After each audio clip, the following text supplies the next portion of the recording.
to bringing progress and awareness and energy to this issue.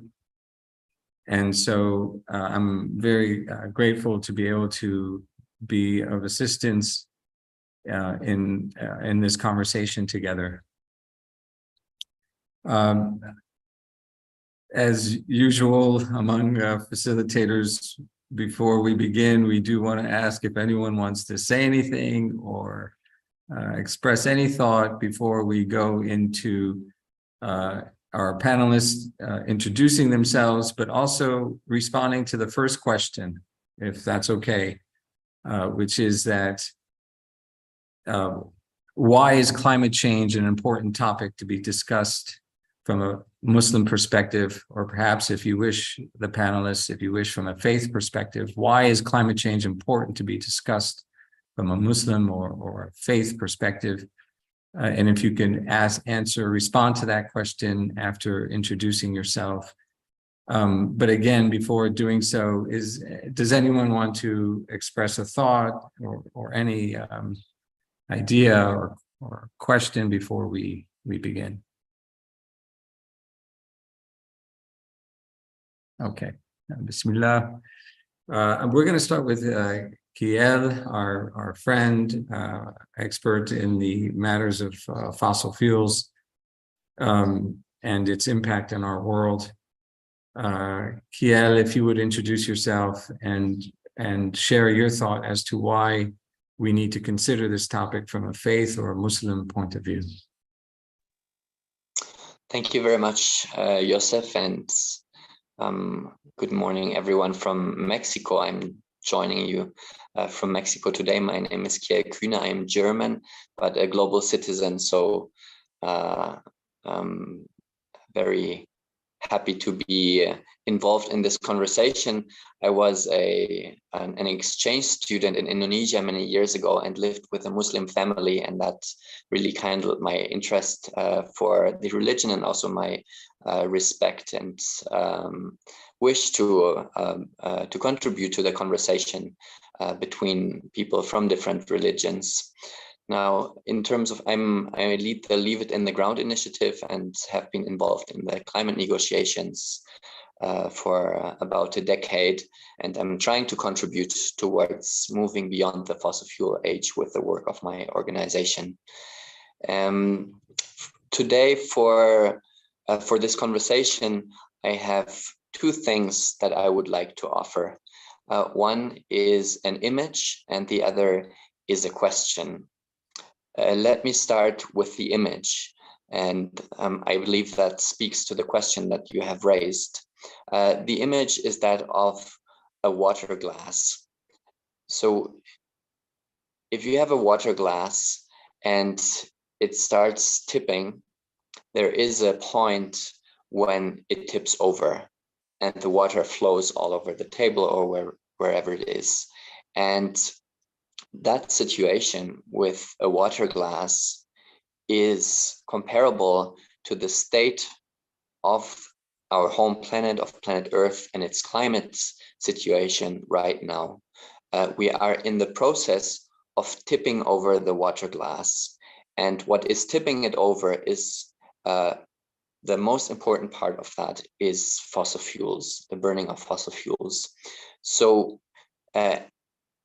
as you pass that tipping point, it means that some processes start, such as the Arctic sea ice melting or permafrost melting and emitting more, or the Amazon forest dying and releasing more carbon into the atmosphere, and this will accelerate, and it will be very hard to stop. I often explain this as a sort of domino effect, where one domino pushes over the other. So we have this global level tipping point, and we are in the process of tipping it over. And when the water spills, that will mean that our planet, we won't recognize it. It has been called a hothouse Earth. 8 degrees on average warmer, no ice on the poles, the sea level 60 meters higher. It will be very difficult to recognize. It will take probably several centuries, but even in the process of tipping it over, there are some people who suffer more than others. And I believe that the Muslim community, and especially the MENA region, is already suffering the impacts and will be suffering much more impacts even before the water has completely spilled. So we have heard projections for the MENA region this century to get 5 degrees higher temperatures. And if you've been living the summer heat, I think it's hard to imagine what 5 degrees more would mean.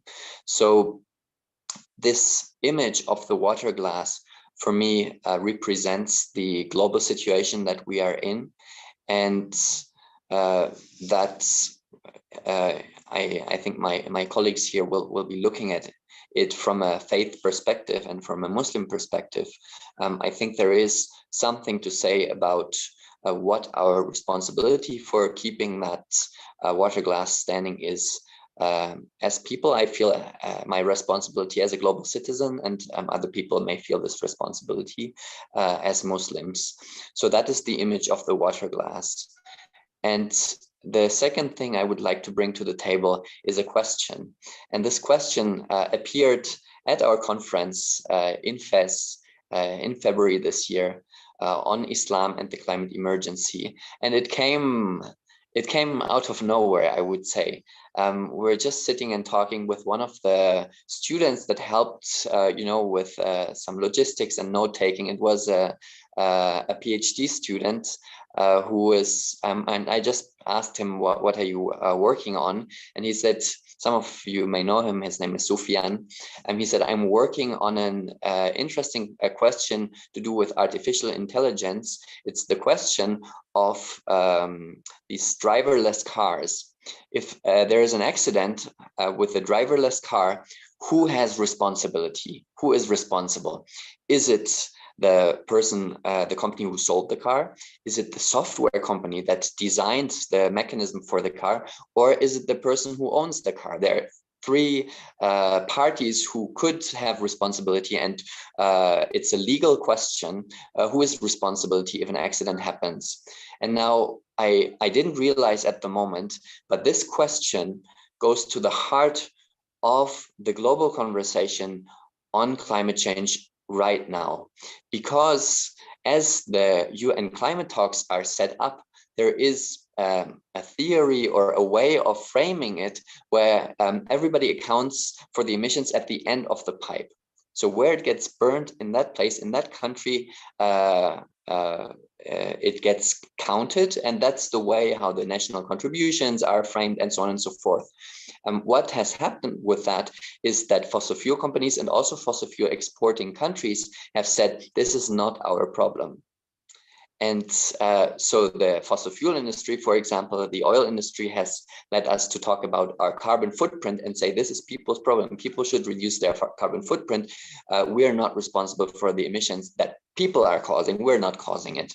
And so this overall situation is mirrored also on a country level. And having talked about the impacts of climate change and fossil fuels in the MENA region, there's also the side of fossil fuel extraction. And as you know, many countries, and in particular Gulf countries, are very big fossil fuel exporters. And right now, the discussion is, should you include only the emissions when you extract, or also at the end of the pipe when it's burning, what we call Scope 3 emissions.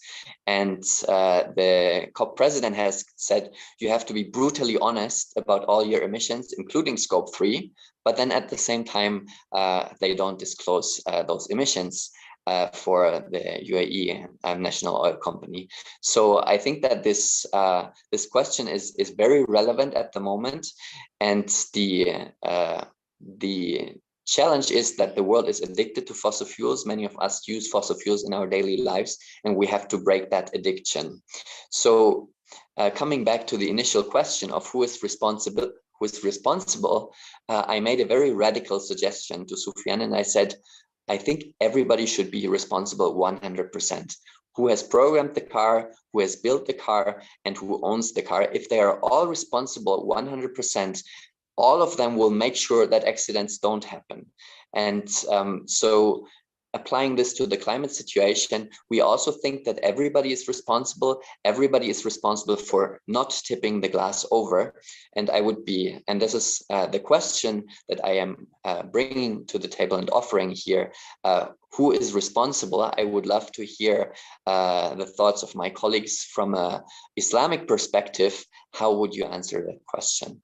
So thanks a lot for inviting me today, and I'm looking forward to the conversation. Thank you, Kia. I'm glad to present our second panelist, Ms. Nana Furman, Senior Ambassador from Green Faith.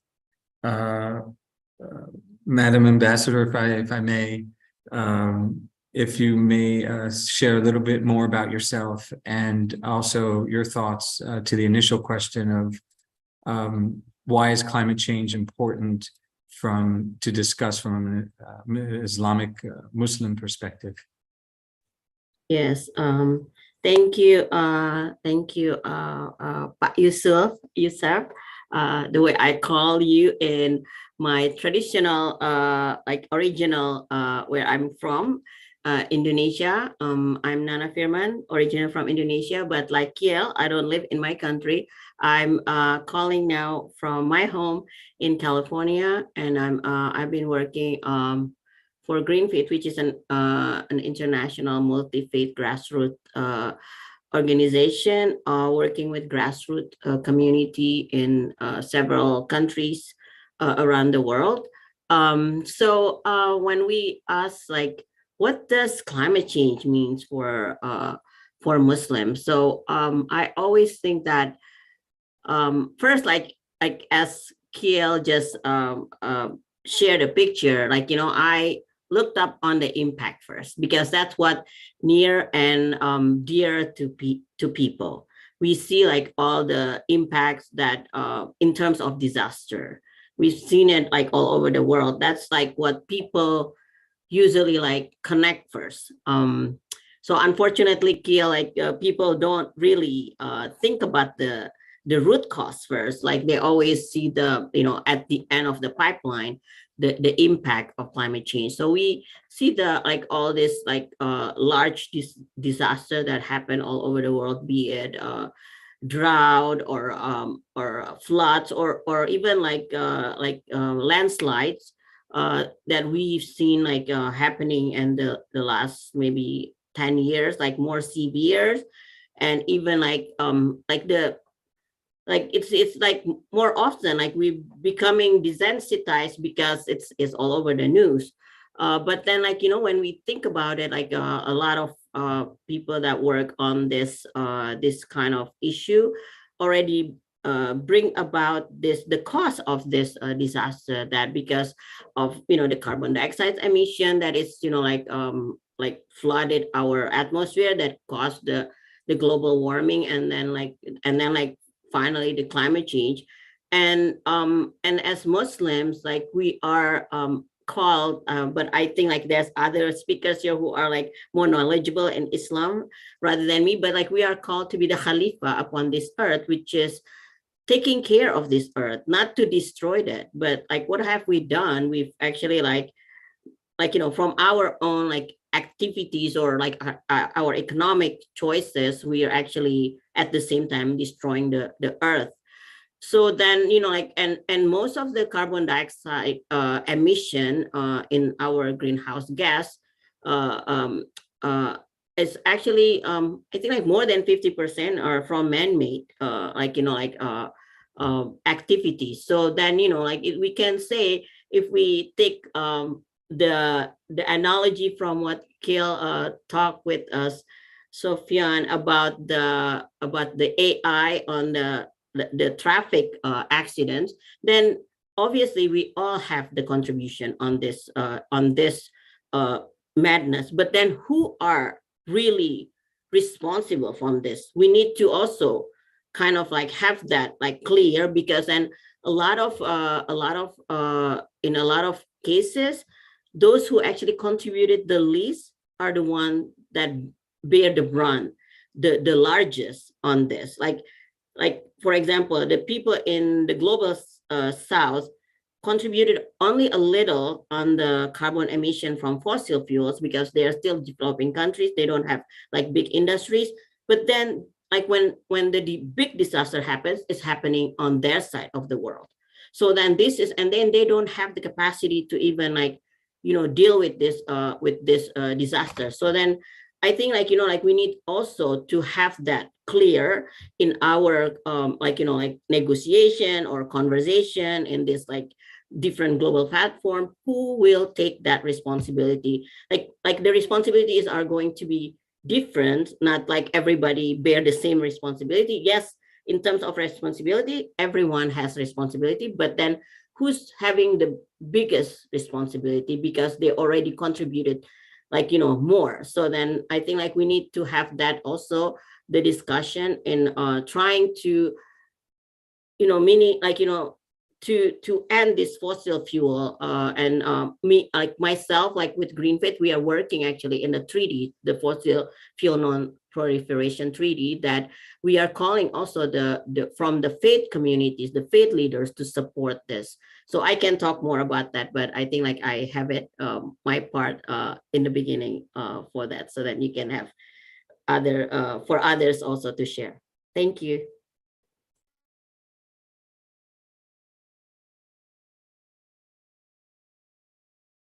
Thank you, Nana. Thank you very much. I'm glad to introduce our third panelist, Imam Safet, the Director of United Nations Operations for Justice for All. Imam, we're very glad you're here. If you could as well share thoughts on why it's important to consider climate from a Muslim point of view.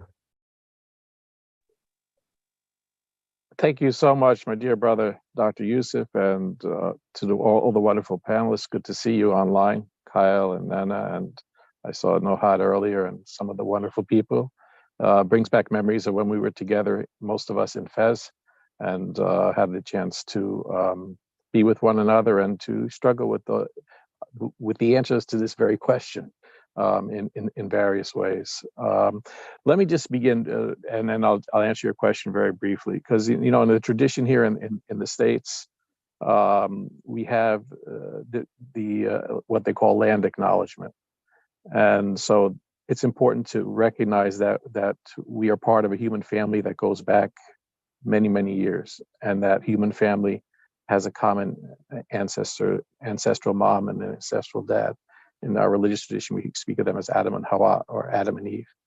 And so we need to recognize those that came before us, their contributions, as we need to recognize our contributions to those who will come after us. So part of the land acknowledgement is, I'm speaking to you actually today from my home in New Jersey. This is the ancestral unceded lands of the Lenape peoples, who are part of Turtle Island. That's the name that was given to North America.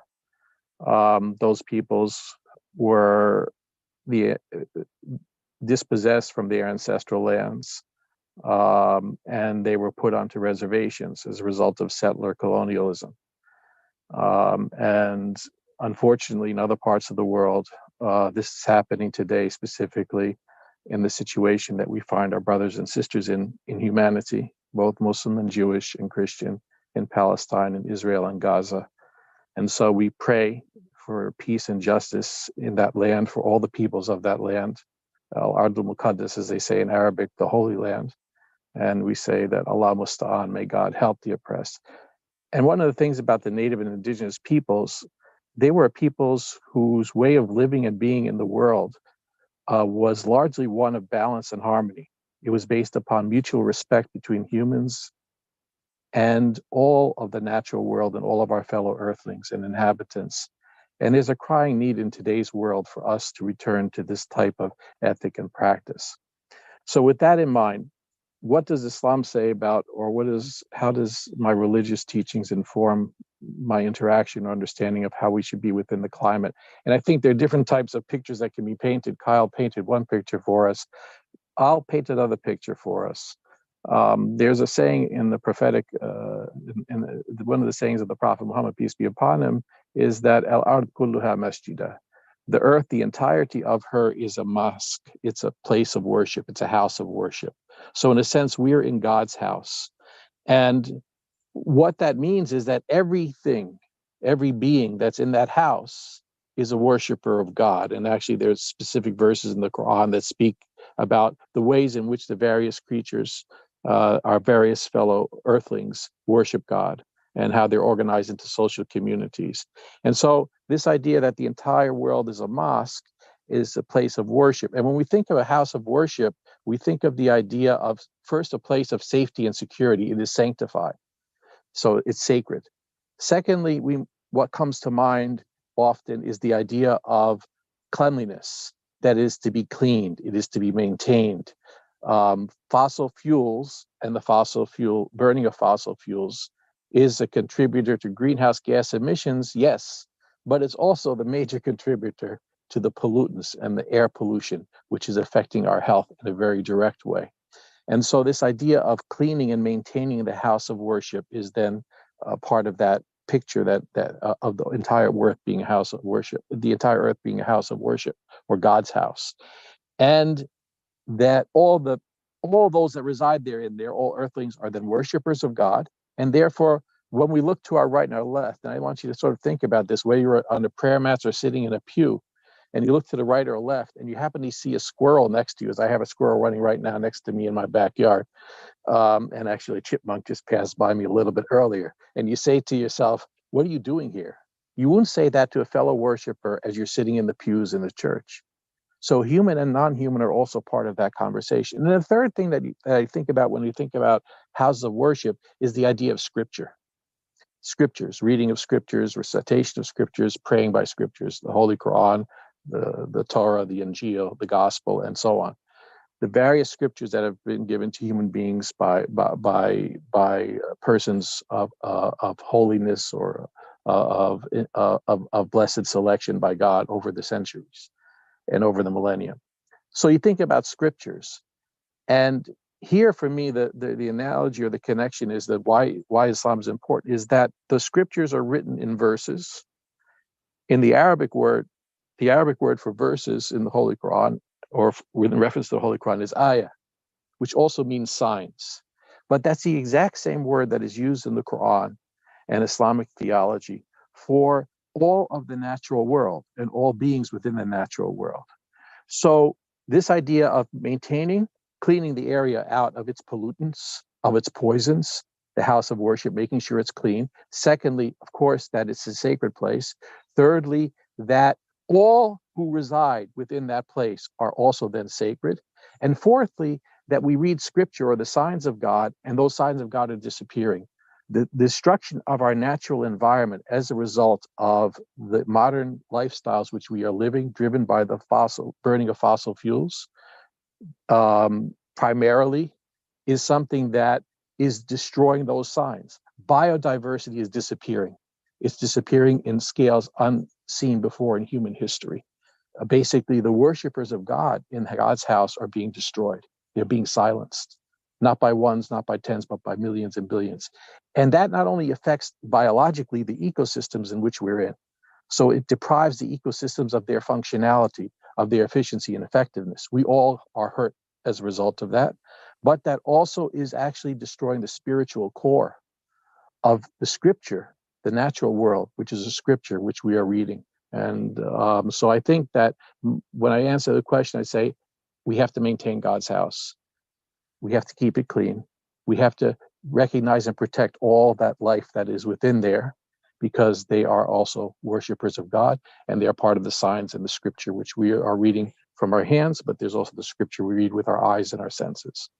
So I don't know if that answers the question, but I sort of will leave it there. Thank you. Imam Safed, let me just also mention that the Imam can be with us until just the top of the hour. I'd like to have a follow-up question with you, if I may, Imam. Qui est mentioned that we're all along the entire process, we're all 100% responsible. Nana mentioned that perhaps some are more responsible than others. Referring, if I may, Nana, say that referring to the fossil fuel companies, perhaps, and correct me if I'm wrong, Kiel or Nana.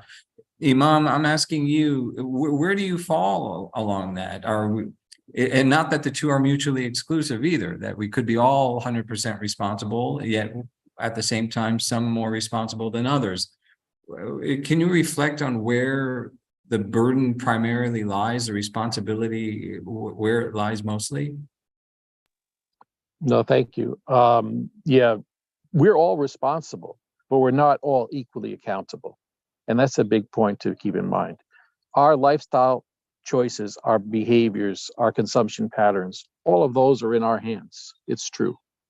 But the fossil fuel industry in particular, which is the largest emitter in terms of the extractions, the delivery, the burning of the fossil fuels, the largest emitter collectively, globally, of greenhouse gas emissions, of the carbon dioxide that's the main driver of greenhouse gas emissions, they are most responsible. And that needs to stop.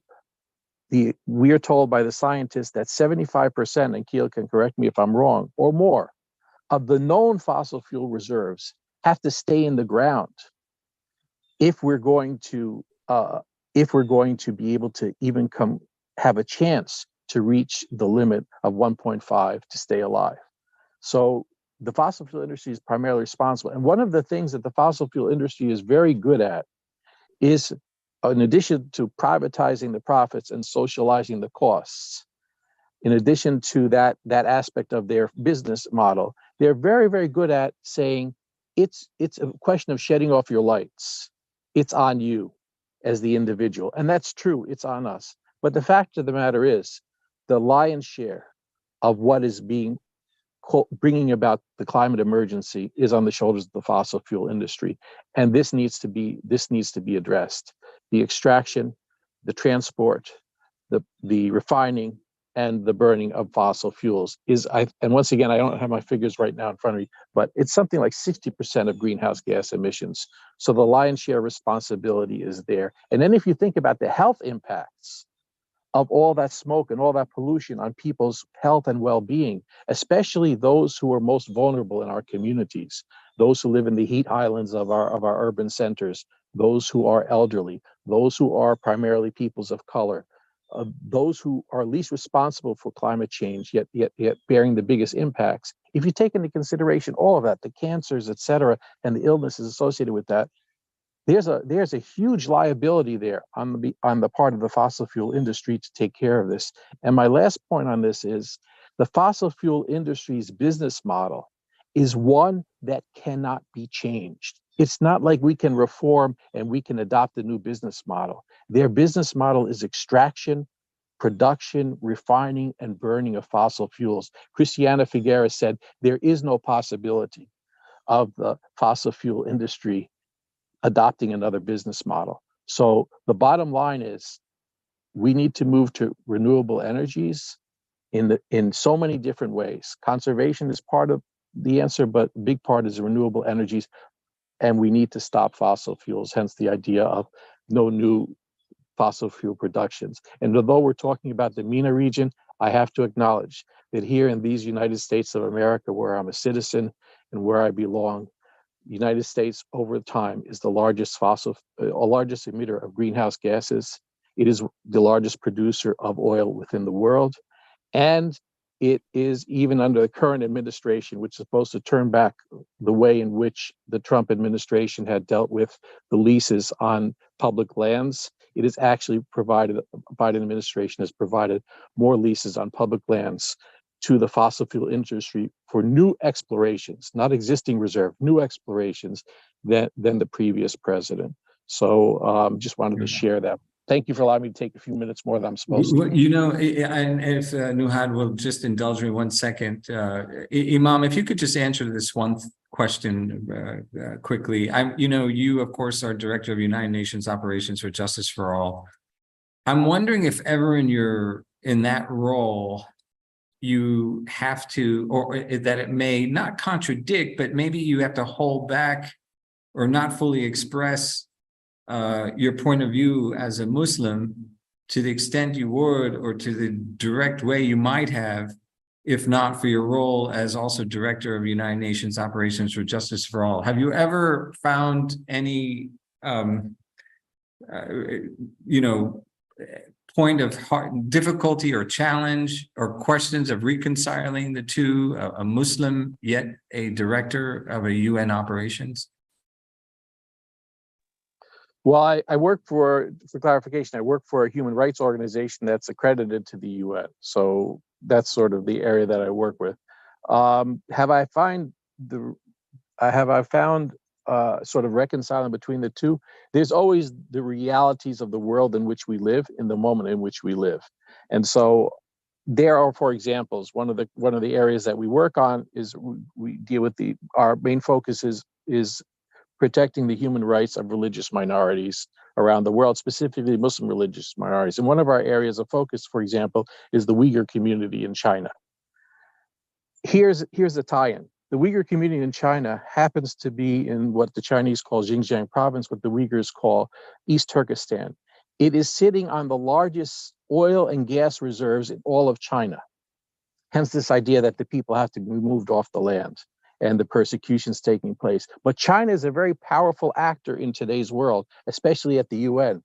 So when I seek to try to find ways in which we can uplift the Uyghur situation and talk about it in different circles, we're immediately muted because of the incredible power of China in the world.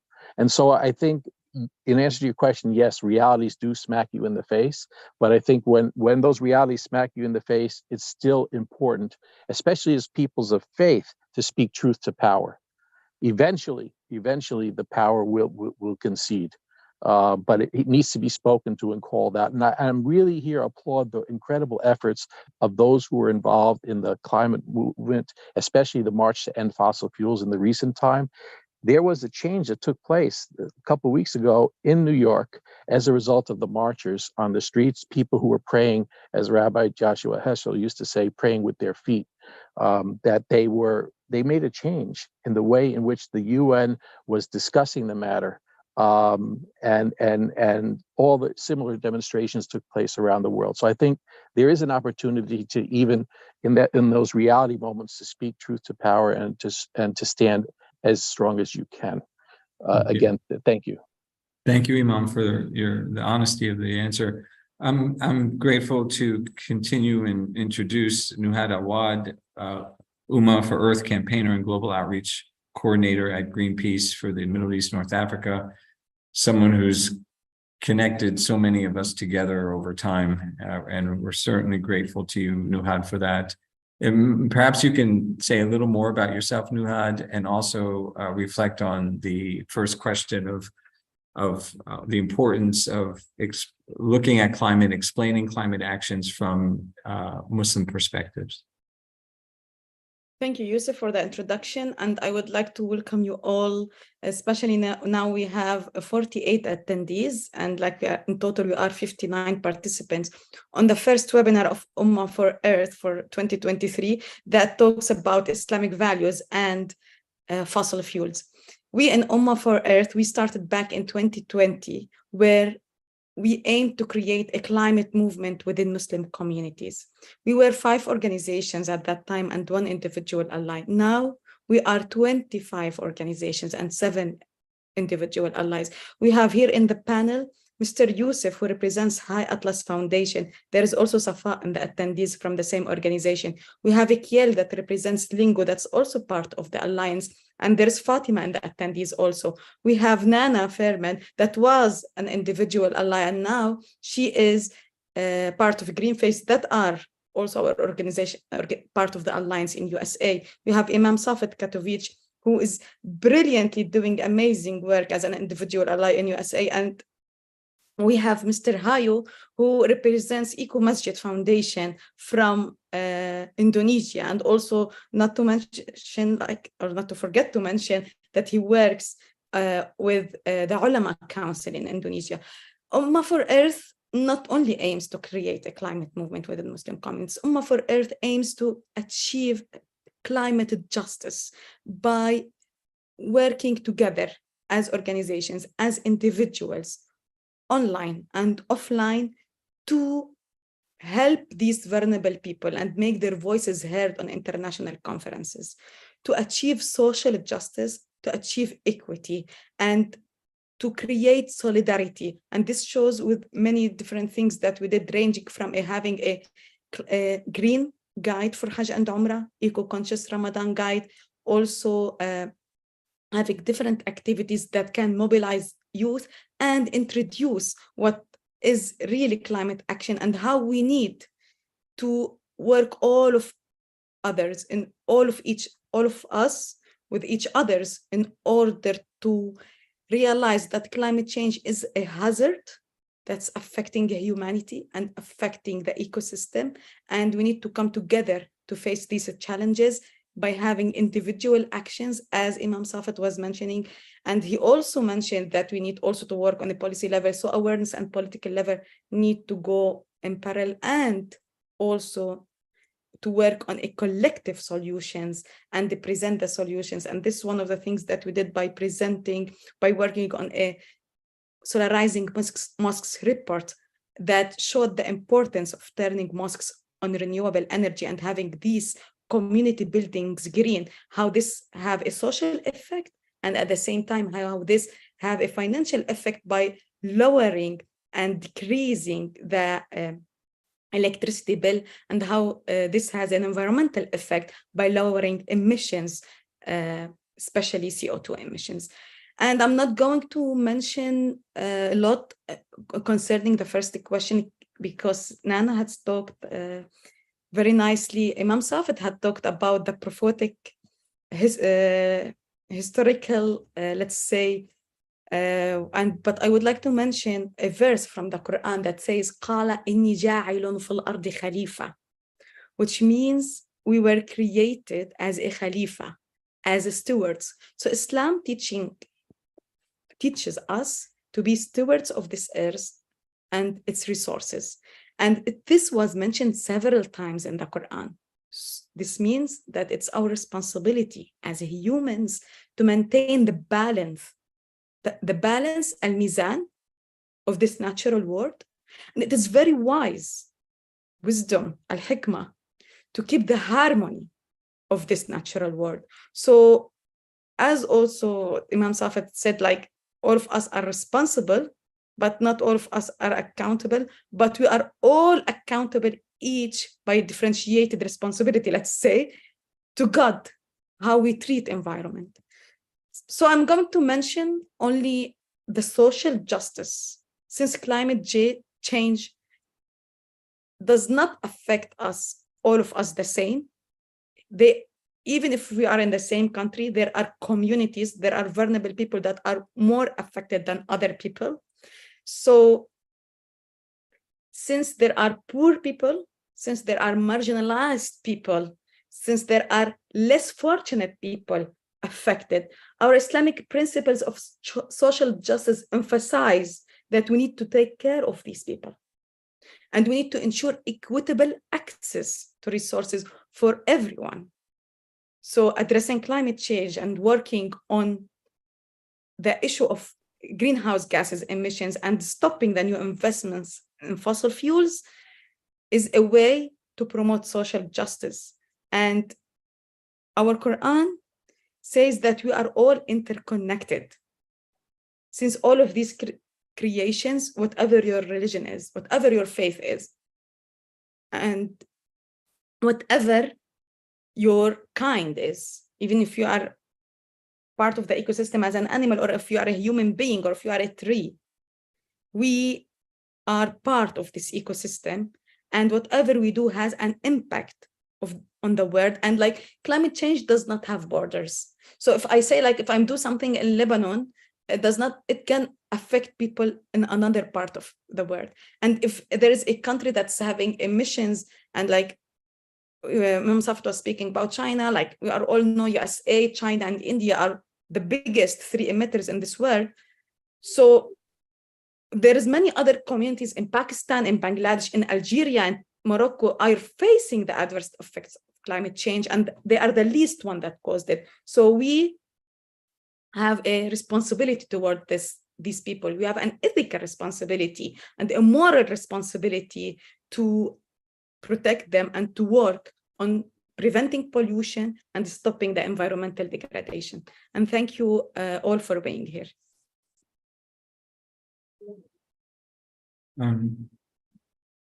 Thank you so much, Nuhad.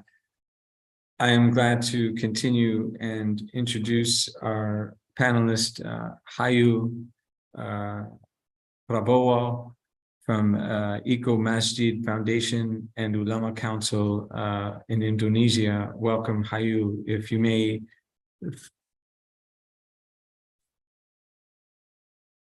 Okay, thank you. You are muted, Joseph. Okay, thank you. So yeah, thank you. Good evening from Jakarta, Indonesia, and nice to meet you again all here after first meeting. So yeah, to answer the question that what is the Islam view of climate change? So actually, so we currently we are formulating the fatwa on the climate change, and of course, as has been mentioned, that Islam obligates everybody to take care of the earth as the steward of the earth, and plus that Islam is blessing for all of people around in the world. I mean, not only in the world, worldly like dunya or world currently, but also in the afterlife. So Islam give the blessing in this world and the hereafter world or alam.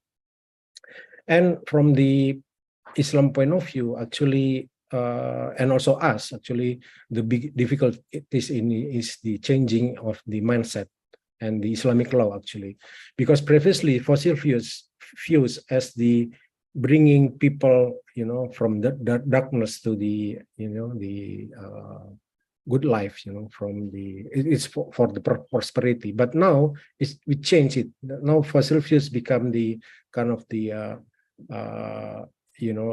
causing disaster or injustice, as you mentioned. So here that in Islam we need to have a proper law, proper not logical but theological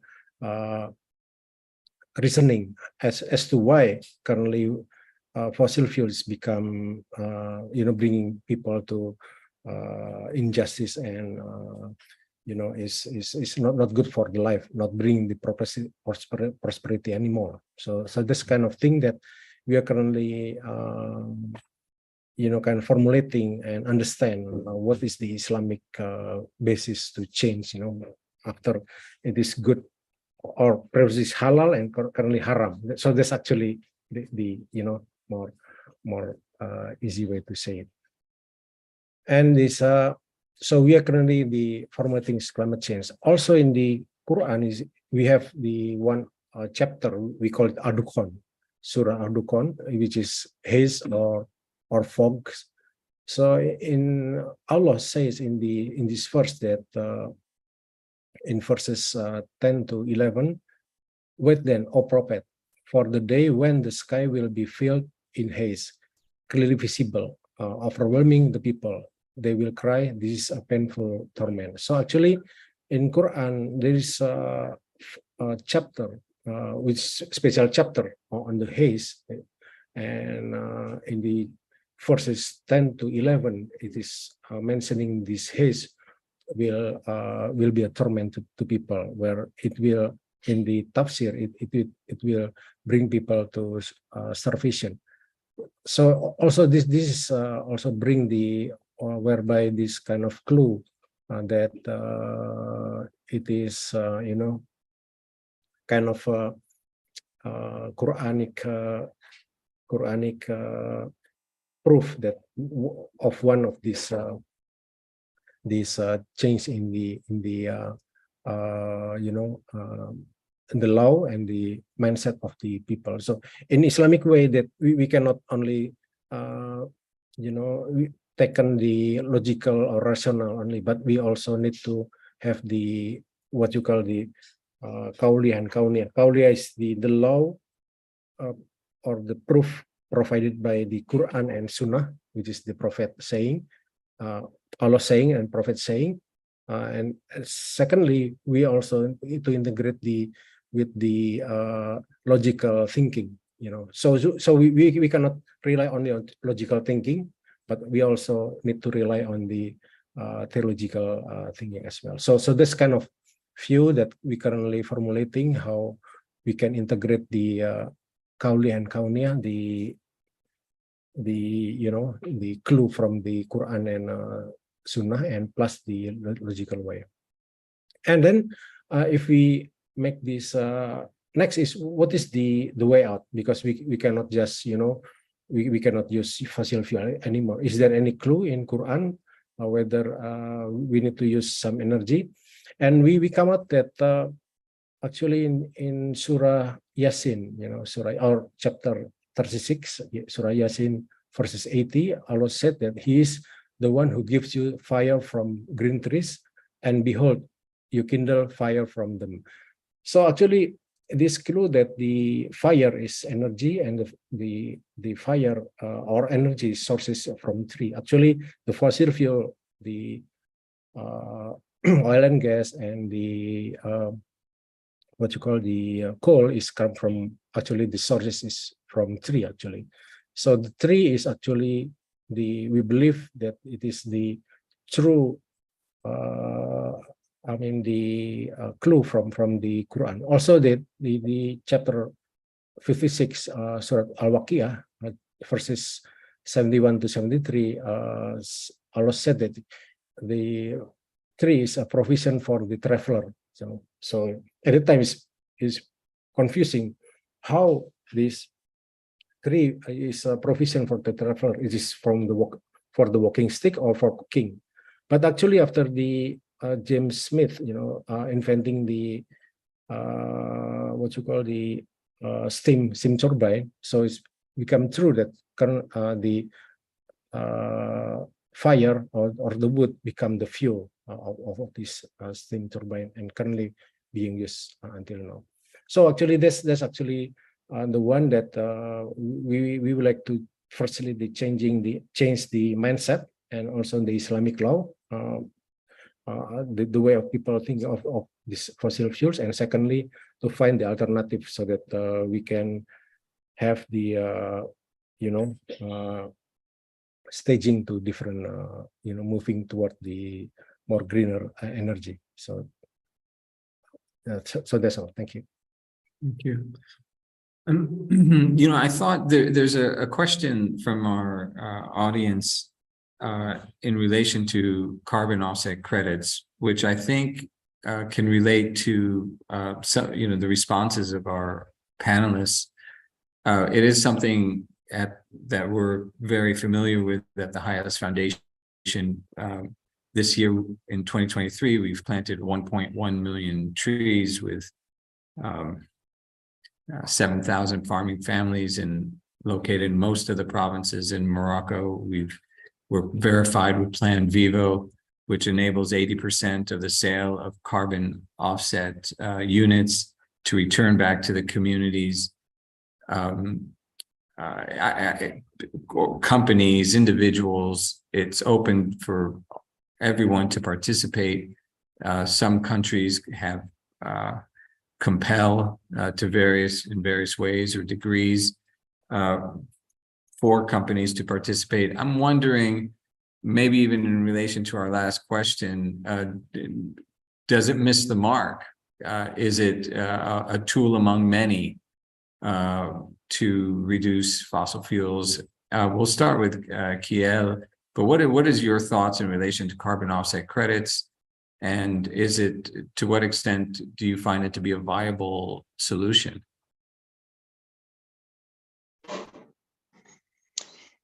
Yeah, thanks for the question. It's a complicated issue because there are different levels on which it operates. One is just the CO2 in the atmosphere. And on that level, the theory upon which the offsets operate is that you emit 1 ton here, you absorb 1 ton here, and it stays the same. It would be this kind of balance. But the fact of the matter is that rarely happens. And if you take a ton of coal out of the ground and you burn it, you get 2 tons of CO2, and that will stay there for millennia. If you plant a tree, you will have to look after that tree.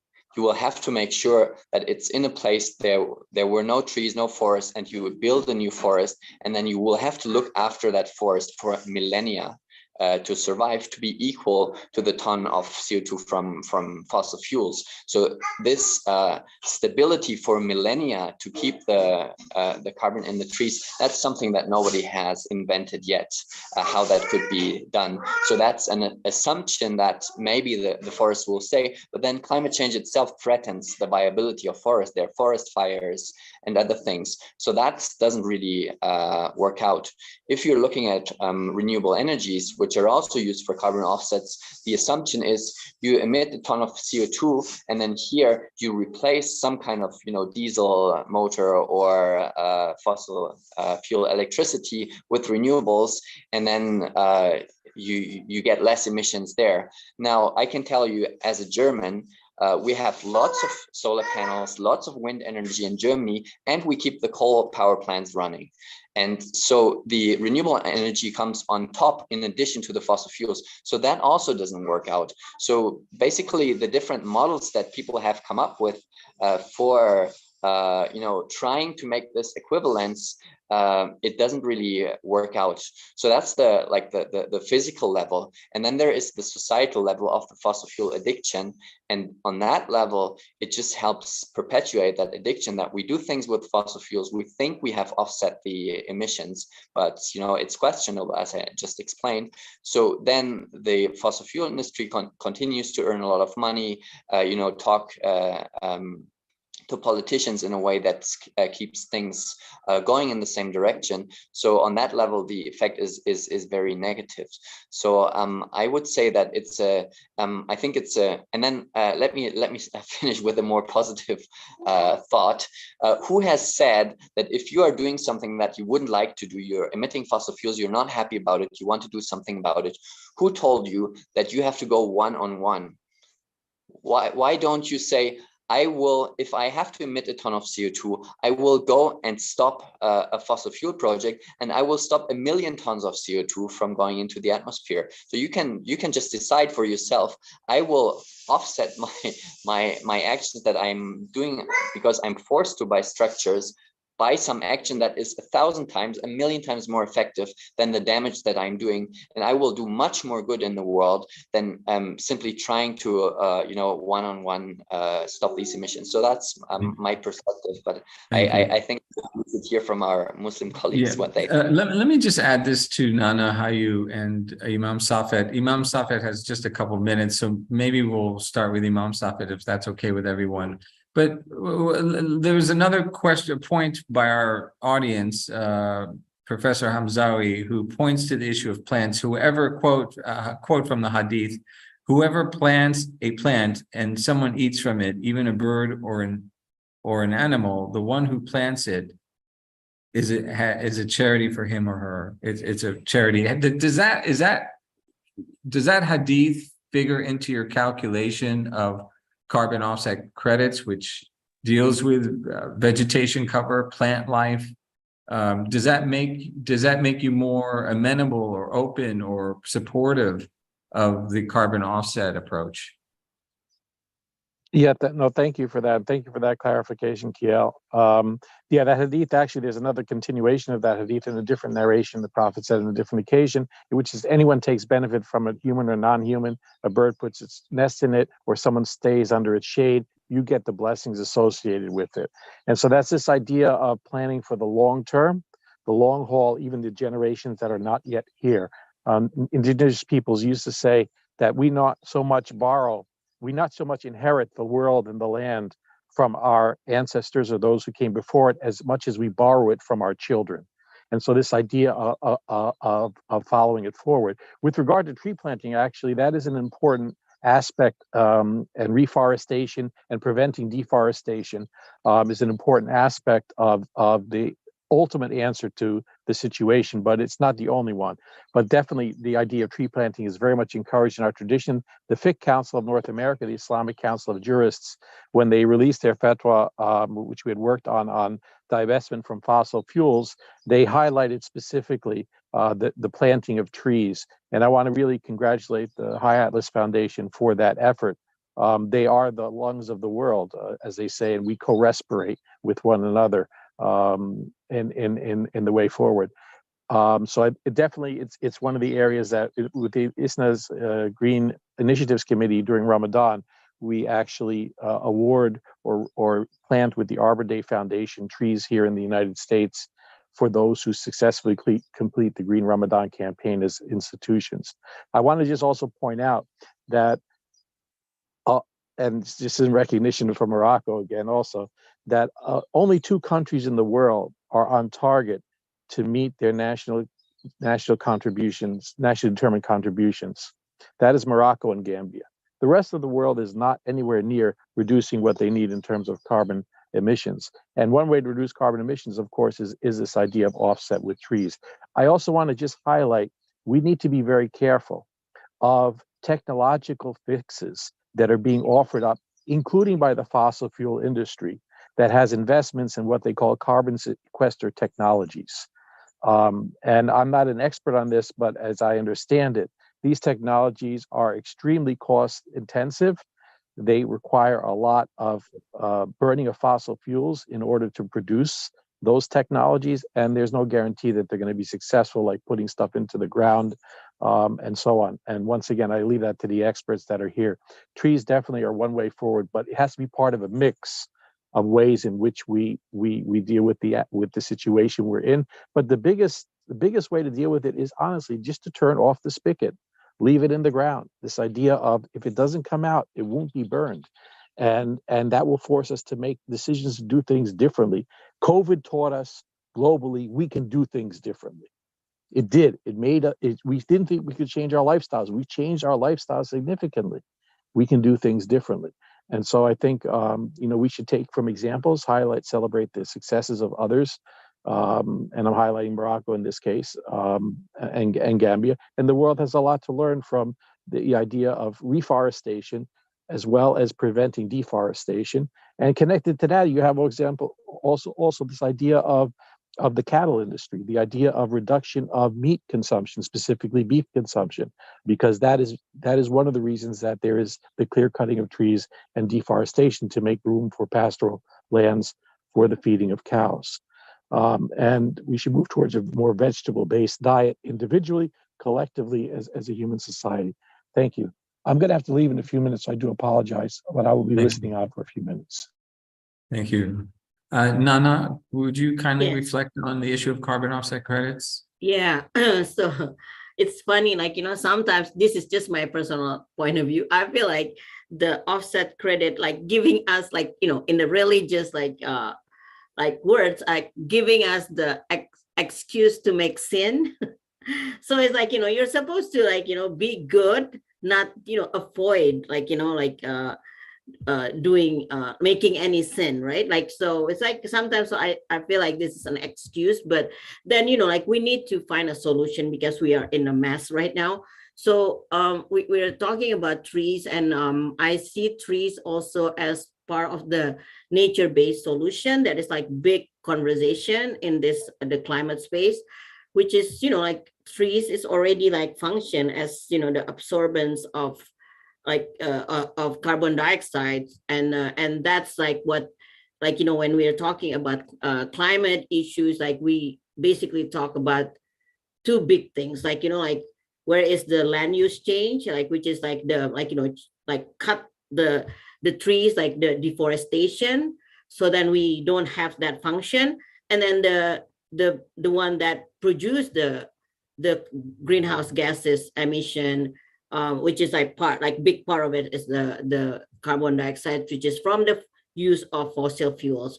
So then we need to plant a lot of trees and preventing deforestation, but yet we also need to stop, like, to end these fossil fuels, because now we have the technology to have like alternative energy. So then we need to at least like stop the, like the new fossil fuel infrastructure or future fossil fuel infrastructure, and then trying to phase out whatever we have right now. And then that's why I mentioned in the beginning that I'm working on the fossil fuel non-proliferation treaty, which is like, like we have three objectives on that. First is like end the expansion of any coal, oil, or gas production, because if we keep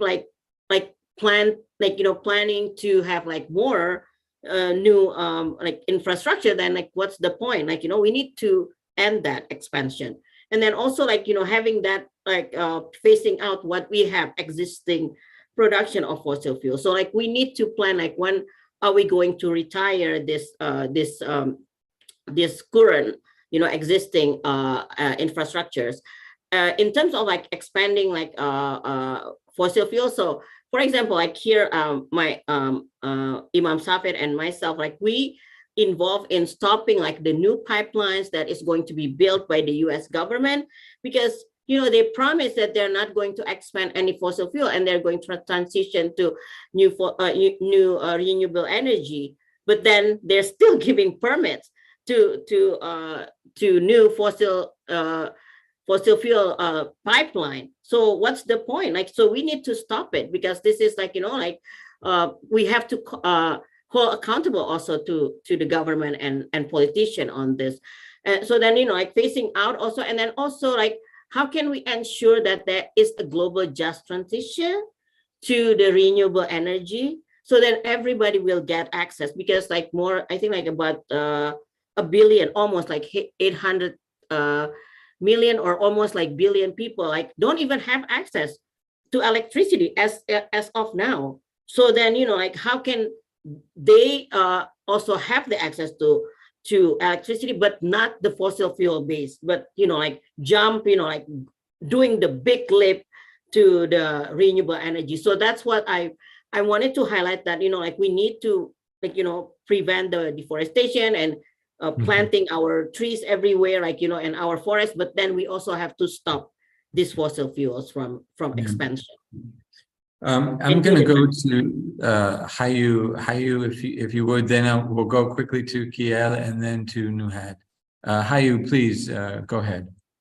Okay, thank you. So yeah, so I'm talking here from the economist, of course. Yeah. Go ahead. You are muted, Hayu. Yeah, actually, I'm talking about from the point of view of Islamic economics. I'm the Islamic economist. So yeah, so the capitalist is only afraid on money. So to stop, as we would like to stop the use of fossil fuel, then we need to stop to encourage these capitalists to use the fossil fuel. One way is to increase the production cost. The production cost can be increased if they analyze that the use of fossil fuel will be very expensive too.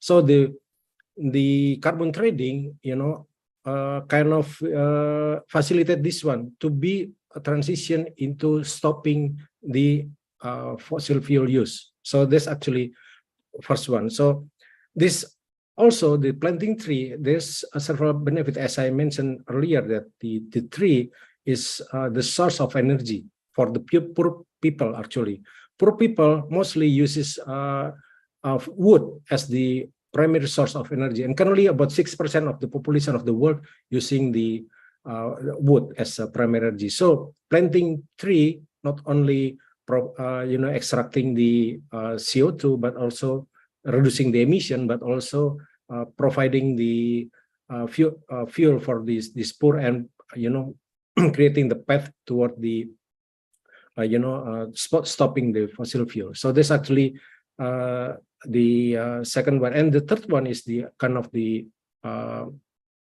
from the Islamic perspective, whereby we should plant the trees, the seed, even we know that there will be the end of the world. So actually planting tree is the most important one to be for Islam, because there's many benefit from the Islamic perspective and Islamic teaching.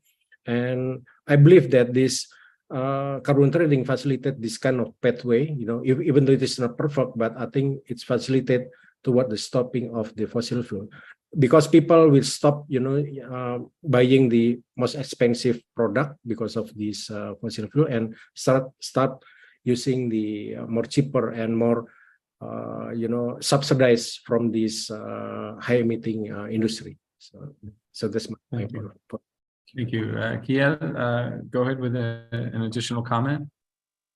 Yeah, I just wanted to bring one piece of information to the table, and also maybe it sounded like I'm against tree planting. I'm not. I think it's a necessary part of the solution, and we have to plant many trees around the world to weather the storm of the climate emergency. It's just the role in the system that this plays in perpetuating fossil fuels that is problematic. And the piece of information I'd like to bring to the table has to do with something with the balance that has been mentioned before, Al-Mizan. So if we think we can, and also, the big offsetting mechanisms have been promoted mostly by big polluters. So they're happy about it because they can keep going. And then they tell the story, oh, we're an oil company, but we're planting all of those trees, we're green, we're great. So if you look at the proportions, the amount of fossil fuels that we're burning it's the stored energy, as Dr. Hayu mentioned. Coal is from trees back in the day, but that was accumulated during millions and millions and millions of years. Trees have stored that energy, and now we're taking it out in a few years and burning it and putting all that carbon into the atmosphere. And if you want to reabsorb that through trees, just in a few years, it doesn't work. There's so much carbon in those fossilized trees that you cannot absorb it with all. If you plant trees over the whole surface of the earth, you will not be able to absorb the carbon from the fossil fuels that we are burning at the moment. So it's too much, and we will need tree planting and building fertile soils and so on to reabsorb the CO2 that is already up there in the atmosphere and going to stay there and tip over the glass from the fossil fuels that we have already burned. So we really need the tree planting, and but if you use it to burn more fossil fuels, it's really tipping the glass over. Would you know offhand how many earths do we need to plant trees on in order to offset the amount of fossil fuels that we're burning and need to, reverse? I mean, what do you know the numbers involved there? It's an interesting point you raise, that there's not enough surface area on Earth to plant in order to offset what we've I don't have released. numbers, but I have a sense that it would probably be something like, say, 5 years of fossil fuel burning, or 10 years of actual fossil fuel burning right now. That's what we could offset by planting the whole world in trees, but that's it. And we have all the historic emissions from, the whole industrial age already in the air, and that's much more than that. So it just the numbers don't work out. There's a plane going above me. Nuhad, please share any thoughts on this topic or anything you'd like to say. I would like to say that, like, planting trees needs, at least after we plant these trees, 20 years for them to really start absorbing the needed greenhouse gases emissions. So since we are working to achieve climate justice, and we talked about social justice, let us not promote false solutions. One of them is planting trees and carbon credits and all of these offsetting schemes that they are trying to promote as a solution. Why? Because first of all, this serves injustice. And when we say it serves injustice, because the offsets are not treating the problem from its source. They are putting price on nature, and we cannot allow rich countries or countries that are able to buy lands in poorer countries, and this is what's happening lately by an oil country, to keep polluting the atmosphere, to keep their ongoing business. And yeah, we are planting trees. No, this is not. These offsetting projects are distorting economies, are taking lands and resources away from the local communities. And this is one of the things that Nana was mentioning that she's working with Imam Safet on. And at the same time, not protecting the nature from the emissions themselves. And this, as a civil society and as a climate community, distracts us from the needed action that we need to advocate for. The businesses, the countries, the governments that are emitting need to lower their emissions and need to stop delaying and dampening the ambitions and working on having less CO2 and less other greenhouse gases emissions in the atmosphere. We are already behind. We started, like, we are having COP28, which means this is that 28 years, and it's 29 because there was a lack of 1 year due to COVID. So we have been for 29 years asking to take concrete actions. And at the beginning, we were talking about medications. Then in 2015, we had the adaptation fund. And then last year, we had the loss and damage fund. Because why? Because we were late to act. We are speaking about loss and damage. And unfortunately, till now, we don't have a mechanism for that. Okay, yeah, thank you, we did the fund, but how this money is going to go to those who need it? And still no. So it's a big no to offsets and for net zero, and let polluters pay for what they did, and let the countries that have benefited for many years and emitted a lot pay their historical and hold their historical emissions and be accountable for it and pay for it, and let the governments who are emitting a lot cut their emissions. And this is what we need. They cannot pretend to balance out and continue their business as usual by burning coal and by saying, or like emitting and saying, like, you know, we are protecting the forest, we are planting trees, and a fire can take all of the trees that is planted, and what else? So yeah, this is, let's say by the last statement, net zero is good enough for greenwashing, but this is not what our planet needs. I see. It's not enough. You know, I want to just mention a thought. You know, life is so challenging for everyone, but certainly for youth, at least here in Morocco and then so much of our region. And we try to imagine someone, myself, 54 years old, and what would it be to be in their shoes at 17, 18, 19, 20 with all the pressures and yet so many barriers and external challenges and difficulties and unfairness, where sometimes the more we're educated, the more likely we are to be unemployed. And we think, well, what can we do in this world? What is in my reach as a 18, 19-year-old? Is it in my reach to be able to convince companies, or to be able to affect global trends, or to advocate differences in national laws? It's beyond, it's not something I can do now. It's the planting season now. And so what can I do in such unfair times? I can reach a tree. I can reach a sapling. I can plant. And so on the one hand, I hear what you saying. I know Imam Safet was more of like, it's part of the toolkit. I think Nana was more in that way.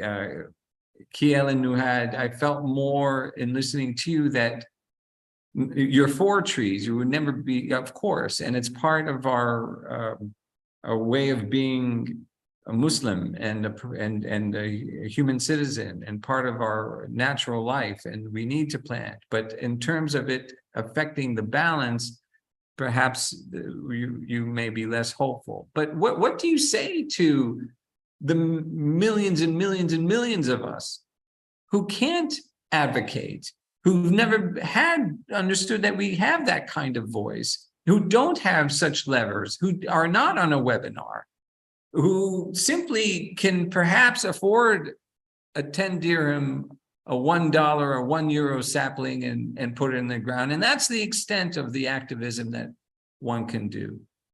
I mean, what about that? And yet be 100% part of the solution.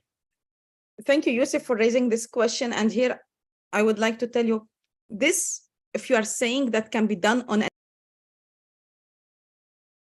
this, if you can say that can be done on an individual level, it's good, but it cannot be done on a governmental level. This is not a solution. If a person decides to plant, I plant trees. Well, I was in Jordan and I planted a tree. This is a very good deed. It's, as you mentioned, it is sadaqah, charity in Islam, but this is not a solution. And as individual, here I can go back to what we did in 2021. There was COVID restrictions, lockdowns. We had Truth or Dare platform.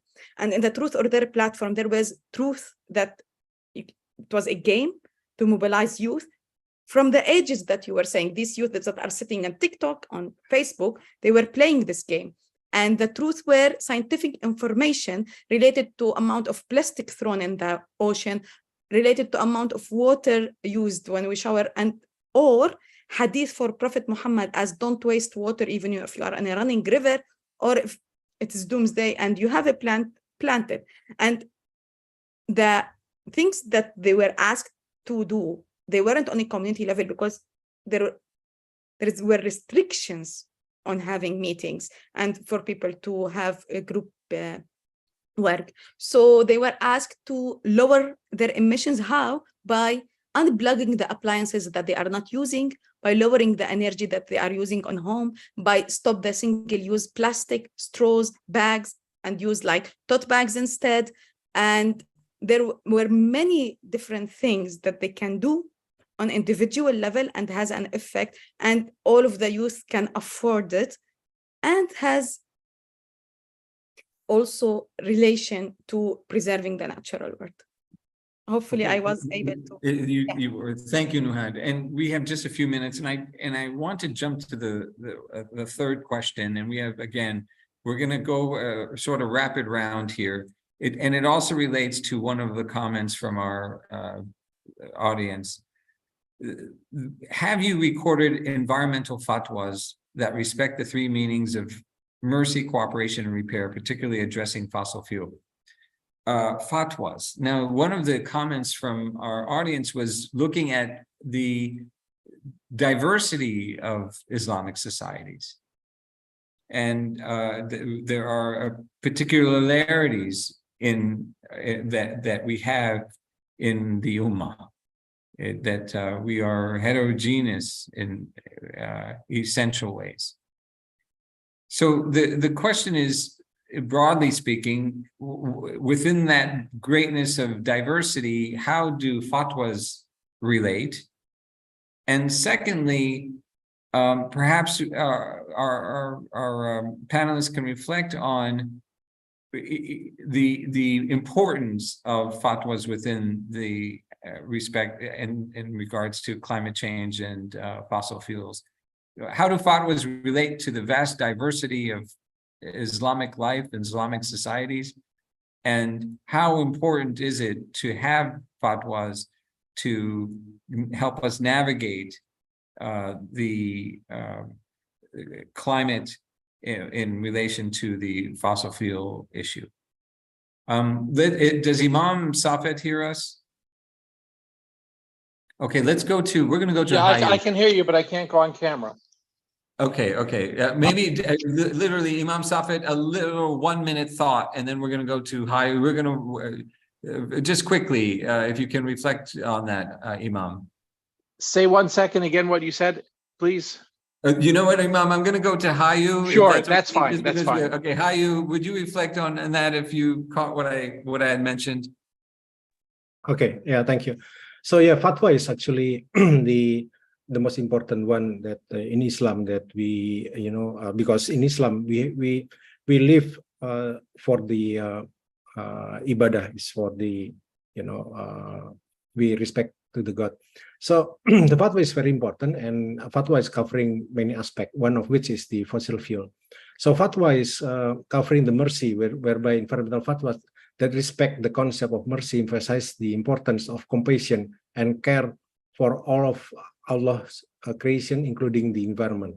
So fatwa is responsible for the use of sustainability. One of the fatwa is on the waste management. Waste management is very simple in Islam. Actually, after the fatwa is established, firstly is that we need to avoid the wasteful behavior, and secondly that we need to avoid extravagant use. So this actually causes the waste, including the emission because of our behavior of wasteful activities, and secondly is for the extravagance of the life. And secondly, the fatwa also cover the cooperation, whereby the fossil fuels such as the oil and gas and coal are major contributors to environmental pollution and climate change. Now, environmental fatwas that respect the principle of cooperation may stress the importance of international and community cooperation to reduce fossil fuel consumption and transition to cleaner energy sources. So the fatwas can promote collaborative efforts to address the global challenges posed by the fossil fuel. So the fatwas not only provide the law, but also the way how these laws can be implemented. Thank you. We're going to go to Nuhad Ismaili and Nana. I see Nuhad's hand up, but can you also address, do we have sufficient number of fatwas? Do we need more fatwas? Or Nuhad Afek, go ahead. Yeah, thank you, Yusuf. And I would like to say that last year, Egypt Dar al-Ifta, that's responsible for issuing religious fatwas or like religious edicts, they approved the first fatwa charter to fight climate change based on Islamic law Sharia principles. And this came before COP27 that was held in Sharm el-Sheikh. Why? In order to help, or like, this is the way that Dar al-Ifta wanted to contribute to implement the SDGs, Sustainable Development Network, and to help in resolution of climate change problems and to raise awareness on the danger of climate change. So like Al-Azhar Imam Al-Tayyib had talked many times last year, and this had a very nice effect on mobilizing communities. As a result, after we returned from FES conference, where Yusuf, High Atlas Foundation and Lingo were organizing, part of the organizers along with the Sharia faculty, we talked the importance of working on a fatwa. And we as Greenpeace office in Indonesia, alongside our colleague Hayo and other organizations on ground, are working now inside Indonesia to have a fatwa related to climate change and fossil fuels. Also, previously in Indonesia, they were fatwas on this regard. And because like we are approximately near the end of our, maybe I will not take the chance again to speak, I would like to thank the interpreter Farah from Language Platform for being with us during this. I would like to thank my colleagues at Greenpeace Middle East and North Africa, Madeleine Arnaoud, and Wasim. Madeleine is our comms lead and Wasim is our digital lead. They are the soldiers that are behind this work. And I would like to thank also, she was part with us, our project lead, Veronique Garifalo. They worked hard to have this webinar. And Fatima from from Lingo organization. She's based in Lebanon. And I'll give back the floor to you, Nana. And I think you were part of the fatwa that happened in 2016. So maybe you can tell us more. Yeah, so as Imam Safid mentioned, there's a fatwa to divest from fossil fuel in the US with the Fiqh Council of North America in 2016. But right now, I'm also like with Green Faith in Indonesia, we are working on the fatwa specifically on coal, because coal is a big issue in Indonesia. So we chose like, specific, and then looking at that, it's very difficult because we hardly have like, references on, like coal, but then we are working on the, producing the fatwa on coal specifically, because then I just want to make this reflection that our commitment all of us, commitment and movement towards this climate justice has a moral power to change the system behind this crisis. As an individual, because there's a question about individual or the youth, and then also like from the question of the audience, this is an individual duty, fardu ain as a Muslim, but also it's a communal obligation, fardu kifayah. So we cannot do it just Nuhad or Wasim or Kiel or Nana or Imam Safed or Dr. Hayu, but we are also a communal. So how can we do it also as communal? And then fatwa is one of the way also that we can help to solve this problem. So hopefully, inshallah, we will be working together. You know, I want to take another minute. One of our audience members asked a question about interfaith, and I know Imam Safed, you dedicate yourself to that in a very important. We all do, but Imam, we have a question. Have there been any joint initiatives to call for fossil fuel-free zones and climate action from an interfaith perspective? Can you speak about interfaith and climate actions from that point of view? Imam. Yeah, thank you. I just one point about the fatwas. Fatwas are at the end of the day advisory opinions. So empowering fatwas, this is where governments step in. So the idea of religious scholars getting together to do fatwas or religious verdicts is once again, it is a advisory opinion.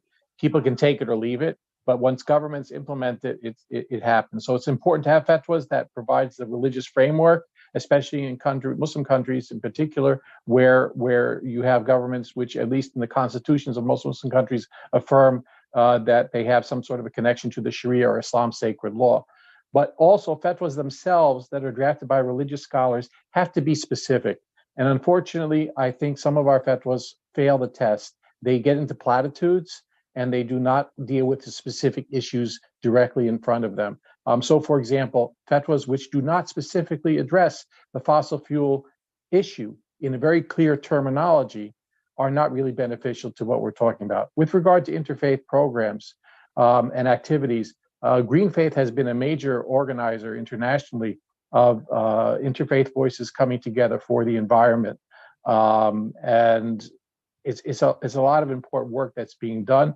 One of the areas is the highlighting of the various Islamic declarations and encyclicals. Most recently, the Pope has come out with his 2.1 version or 2.1 edition on the environment, and other religious communities are sort of following suit. So I think there's a theological work that's going on in conversation with one another, but there's also the boots on the ground and the advocacy work that is also happening as well, where different faith leaders are going together, either involved in direct action or involved in various types of pressuring of their officials, elected officials in the case of democratic nations and other officials, by pushing them in that direction. And thirdly, there is this whole idea of working within the context of the interfaith movement for the greening of the practices of the faith communities themselves. 84% of people worldwide identify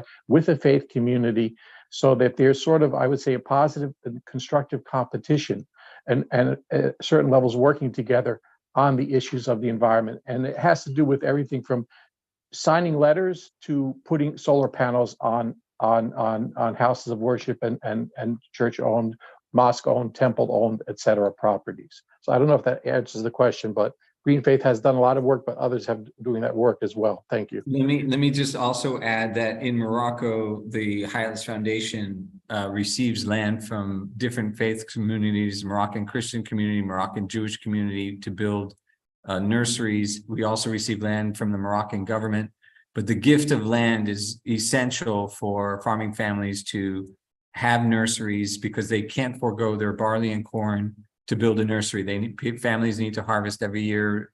And so the gift of land allows for the transition toward organic fruit tree agriculture, and interfaith plays an important role in providing that land without cost. So we are at an end. I just want to, first of all, thank you, Nuhat, for thanking everyone. And we all echo that. Thank you for inviting us and being part of this conversation. I just hope that everyone gain from it. There are some takeaways that I'll carry. And some of them is that beware of the tipping point, that sometimes what we feel to be tipping us back to where we need to be may not be enough. What would tell someone say one other takeaway, what will you remember from the conversation? I can remember that it is very important to keep up the work, to work on raising awareness on an individual level and engaging with youth, as you suggested, Yusuf. I remember that also we need to work parallel on policy level with governments, as Kiel was speaking, and to work with religious leaders, as Hayo mentioned. I remember that we need the interfaith work. Like we have a Lebanese proverb, one hand alone cannot clap. We need to clap and have a voice. Like you cannot do that. So and we want to be supportive in the endeavor that you described related to fatwas in any way we can. Remember, our conference was at the Islamic faculty in Fez. And so the last question is very relevant to where this conversation began. Of course, it began way prior, but our immediate group met in Fez, and so let's remember to bring back whatever we can to the Islamic faculty in Fez. With that, I just again, Juma Mubaraka li Mohima, that we have this special day of Friday. We also, for many of us, conclude the work week. We're all hearts are mending and torn all at once, and just wishing everyone peace in our hearts and peace with each other all the time, inshallah. Thank you all for making this a success and for building on a meeting where all of us were, and that we can do another conference next year to build on the outcomes and what have been done and what needed to be done. Thank you for Ummah for Earth Allies who have taken responsibility to make this ongoing through all the year. And I would like to say that we are having 5-side events at the Faith Pavilion in COP28, which most of them around interfaith work, because this is important. This is what's needed to be done. And this is our duty as human beings to protect the world that we are part of. Thank you all. Thank you, everyone. Be well. Thank you, panelists.